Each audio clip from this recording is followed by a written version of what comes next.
자, 제가 소개를 드리겠습니다. 우리나라 생태계에 처음 나타나 도시를 점령한 검은 떼죠. 러브버그에 대해서 파헤쳐 보도록 하겠습니다. 우리 박선재 연구관님이십니다. 아유, 안녕하세요. 반갑습니다.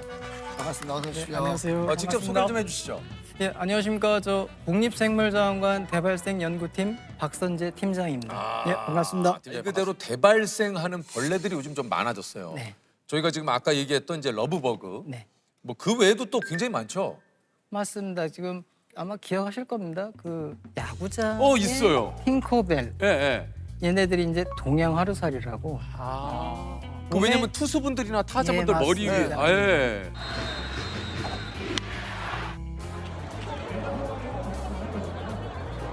보시다시피 제 얼굴과 머리카락 그리고 상의 하의 할 것 없이 빼곡히 동양 하루살이 떼가 들러붙어 있습니다. 그런 애들도 있고 지금 한참 문제가 되고 있는 이 붉은 등우단 털파리 러브버그. 이게 러브버그. 예, 맞습니다. 그게 원래 명칭은 등. 붉은 등 우단 털파리.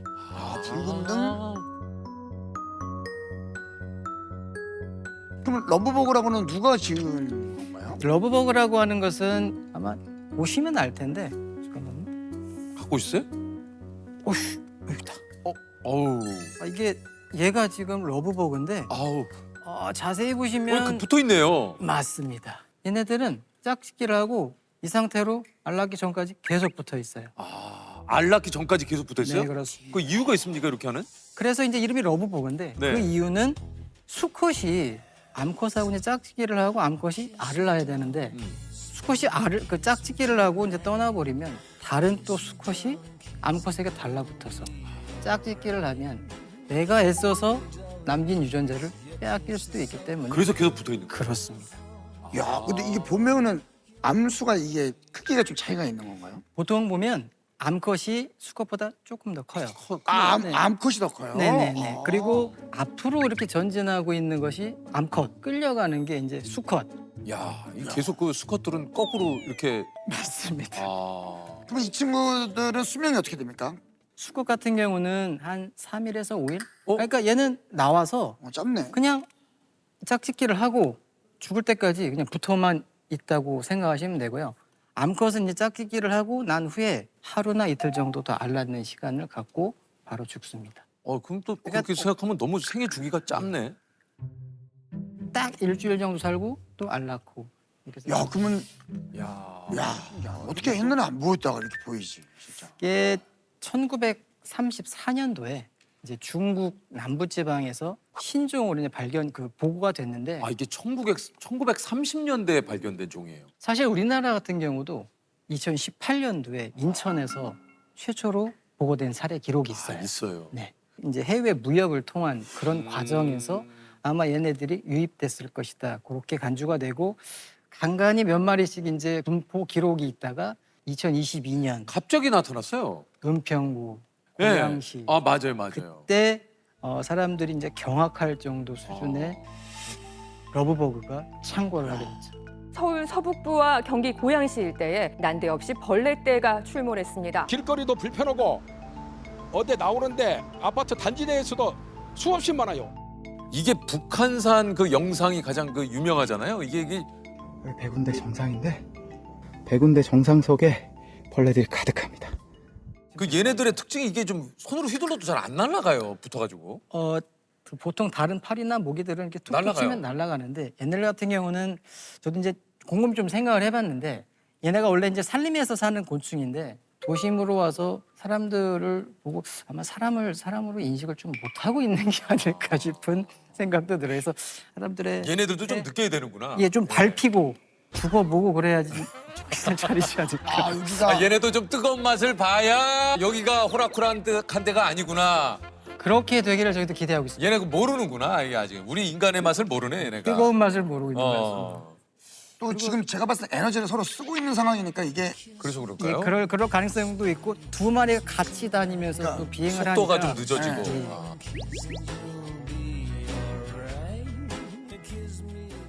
얘네들은 좀 천적 같은 건 없습니까? 저희가 이제 얘네들이 왜 2022년도부터 음. 우리나라에서 많이 발생을 했는지 그걸 좀 연구를 하고 있는데 음. 해외에서 어떤 새로운 생물이 우리나라에 유입이 되면 우리나라 생물들도 못 보던 놈이 이렇게 왔다 갔다 하면 저걸 먹어 마라 이렇게 좀 고민도 하고 그런 시간이 좀 필요하거든요.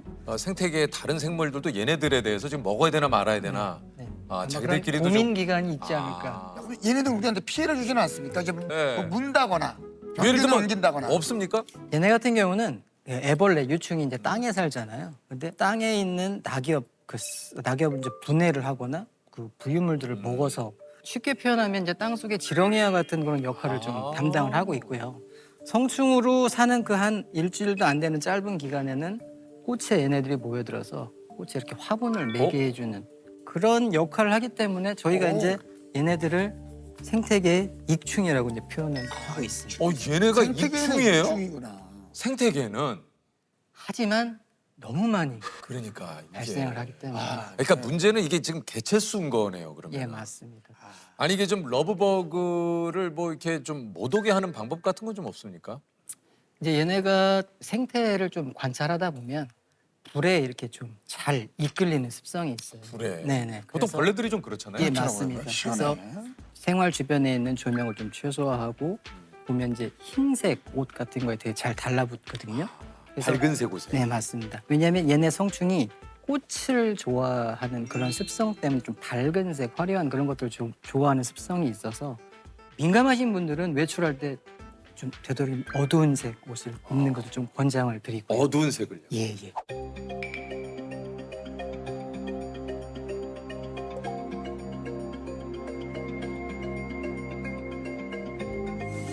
오 간다.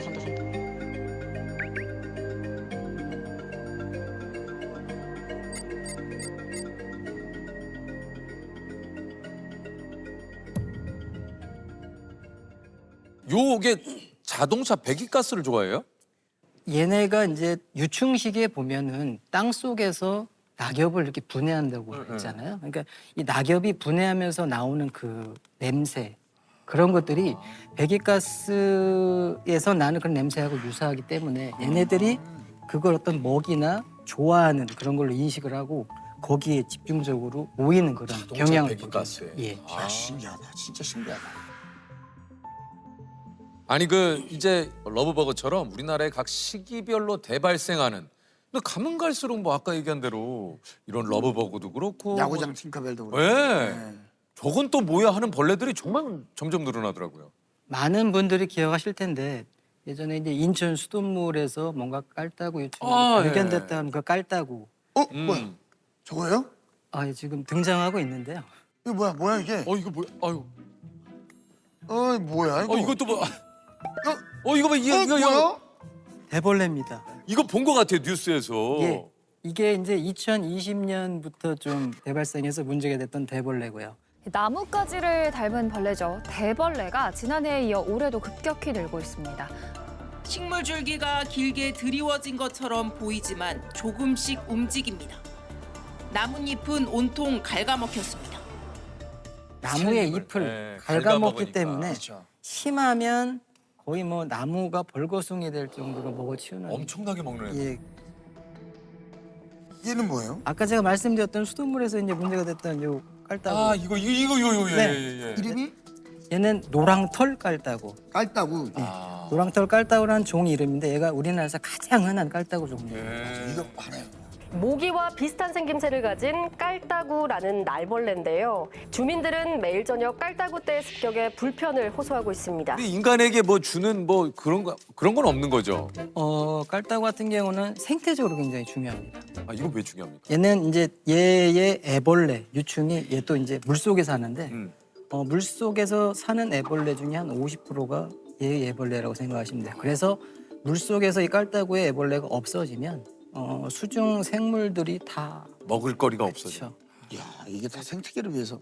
우리도 이제 지구가 점점 온난화가 좀 되고 뭐 여러 가지 그러면서 우리나라 주변의 어떤 이런 생태계도 지금 많은 변화들이 좀 일어나지 않습니까? 예, 맞습니다. 사실 이런 벌레들의 갑작스러운 출현이라든가 내지는 이런 대발생도 그거와 좀 연관이 좀 있겠죠. 보통 이제 벌레 그 곤충들이 이게 대발생하기 위한 그 조건이 좀 여러 개가 있는데, 그러니까 원인으로 가장 흔하게 이제 꼽는 게 그 기후 변화에 의한 지구 온난화. 그렇죠. 왜냐하면 곤충들 같은 경우는 변온 동물이기 때문에 기온이 올라가면 얘네들이 더 빨리 자랄 수 있고요. 더 크게 자랄 수 있고요. 더 많이 또 얘네들이 번식을 할 수 있기 때문에 그런 게 일차적인 대발생 원인으로 지금 그 생각이 들고 생태계의 어떤 안정된 그런 틀이 무너지면 이렇게 대발생 곤충들이 나타날 확률이 커진다고 볼 수 있죠. 아니 이게 이제 전 세계적으로도 우리나라뿐만 아니라 이제 대발생하는 벌레들에 대한 이 문제가 가끔 좀 제기가 되는데 특히 이제 아프리카에서 이렇게 메뚜기 떼가 예. 뭐 거의 그 메뚜기 떼가 와 깜짝 놀랐어요 저도. 거의 한 번 지나면 쑥대밭을 만들던데요. 그 저는 뭐 CG인 농작물이 줄 알았어요. CG. 예. 얘네가 이렇게 쓸고 지나가면 거의 황무지가 될 정도로 그렇게 또 특히 뭐 아프리카의 소말리아 같은 데서는 국가의 이제 비상사태를 선포할 정도로 그렇게 무시무시한 아니 이게 이제 미국에서 이 221년 만에 그 매미개똥 이 예고가 됐다라는 뉴스를 좀 본 적이 있습니다. 근데 진짜 우리 한여름에 돌아다니면 매미 소리 때문에 아우 그럼요. 잠을 못 잘 정도로 시끄러울 때가 있는데 얘네는 얼마나 시끄럽겠어요. 그 우리나라에서 이제 도심에서 그 문제를 일으키는 그 종은 뭐 말매미, 뭐 참매미, 쓰름매미 요런 세 종이 좀 대표적인 종류인데 얘네들은 기껏해야 이제 소음이 한 70에서 한 60 요 정도 평균 데시벨을 유지를 하거든요. 근데 좀 전에 말씀드렸던 매미개똥의 이 매미들은 110데시벨까지도 나오기 때문에 그 소음이라는 것은 엄청나다고 볼 수 있어요. 저희가 이제 제가 다니는 그 기관이 국립생물자원관인데 여기는 우리나라에 있는 생물들을 이렇게 수집하는 그런 역할을 또 합니다. 그래서 핀을 직접 꽂아서 표본을 만들기도 하고 정리를 해서 보관을 하고 있는 거죠. 저희 기관에는 표본만 한 320만 점이 있을 정도로 굉장히 많거든요. 그래서 저희는 그런 것들을 보면 하나의 자원 뭐 이렇게 좀 확보를 해서 가지고 연구를 있어야 하고? 되는 그런 대상으로 보기 때문에 뭐 그런 게 뭐 무섭다, 징그럽다 그런 개념은 솔직히 없습니다. 당연히 있죠. 소똥울이라고 있어요. 60년대, 70년대 초반까지만 해도 흔하게 발견되던 종인데 어느 순간부터 70년대 이후부터는 발견이 안 돼요. 근데 그 이유가 뭔가 하고 조사를 해보니까 이 소나 말을 좀 집단으로 이렇게 사육을 하는 과정에서 항생제를 너무 많이 먹거나 그래서 소나 말이 싼 똥을 먹이를 분해를 하면서 먹이로 이제 먹어 치워야 되는데 그 과정에서 항생제라든가 그런 거에서 얘네 노출되면서 다 죽어버린 거죠. 예전에 그 곤충 관련된 속담이 많은데 예. 전문가로서 좀 이건 좀 바로잡고 싶다 이런 거 없습니까? 속담이라고 표현하기는 좀 그렇고 이제 격언 뭐 그런 좀 표현해 보면 가장 많이 쓰는 것 중에 하나는 이 버러지만 많이 쓰죠. 그런 표현을 많이 쓰는데 여기 곤충을 연구하는 연구자 입장에서는 아까 조셉께서도 말씀하셨지만 곤충 산업이 있을 정도로 뭐 먹이, 미래 그렇죠. 식량 자원이라든가 아니면 곤충에서도 굉장히 유익한 물질이 굉장히 많이 나오거든요. 그런 것들을 봤을 때는 미래의 어떤 산업으로 봐도 블루오션인데 왜 곤충을 이렇게 버러지로 굉장히 하찮은 걸로 이렇게 표현을 하는지 그래서 저는 그 부분에 대해서 굉장히 반대를 합니다. 그러시고. 그럼 어떻게 표현하는 게 좋을까요, 차라리? 이렇게 버러지처럼 훌륭한 그런 차라리 이렇게 아니면 벌레처럼 벌레만큼만 살아라. 벌레의 다리만도 못하는 놈아. 뭐. 그렇게 뭐 표현을 해주신다면 저는 행복하겠습니다. 좋습니다. 얘네들을 죽이기 위해서 그 많은 화학 그 살충제라든가 것들을 처리를 한 이후에 또 다른 얘네들을 먹이로 하는 생물들도 같이 영향을 받고 없어질 수가 있거든요. 그런 식의 어떤 악순환이 이어진다거나 생태계의 어떤 균형이 무너지게 되면 그로 인해서 파급되는 그 어떤 나비 효과라고 해야 되나요? 그런 것들은 굉장히 무궁무진할 수가 있거든요.